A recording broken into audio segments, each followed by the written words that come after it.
আসসালামু আলাইকুম। আমি খবরের কাগজ পড়ছিলাম। আমার ২.৫ বছরের মেয়ে বারান্দার গাছের পাতা ছিঁড়ে ছিঁড়ে তার খেলনা হাঁড়ি পাতিলে রান্না করছে। একটু ভুরু কুঁচকি এনে আমার কাছে এসে দৌড়ে চলে এসে জিজ্ঞাসা করলো, বাবা চা খাবে? চা খাবার বদ অভ্যাসটা আমার বেশ পুরনো। আমি ওর খেলনার বাটিতে চুমুক দিয়ে খুব তৃপ্তির সাথে ওর দিকে তাকিয়ে বললাম, খুব ভালো হয়েছে মা। মেয়ে তোতলা স্বরে বলল, আরেক কাপ খাবে?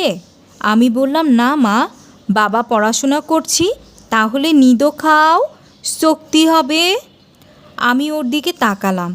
আমাকে নিয়ে এমন চিন্তিত চেহারায় আমার গর্ভধারিণী মায়ের পর আর কখনো কাউকে দেখেছি বলে মনে পড়ে না। হাত বাড়িয়ে বুকে টেনে নিলাম। ঘাড়ে মাথা দিয়ে ও চুপ করে শুয়ে আছে।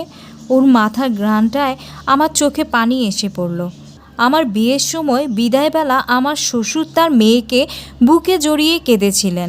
আমার হাত চেপে বলেছিলেন, মেয়েটা আমার বড্ড আদরে, ও কোনো ভুল করলে আমাকে বলো বাবা, বকাঝকা করো না। আমিও তেজি ঘোড়ার মতো কেশরওয়ালা পাগড়ি নাচিয়ে সুবোধ বালকের মতো বলেছিলাম, অবশ্যই বাবা। আমি ওয়াদা রাখিনি।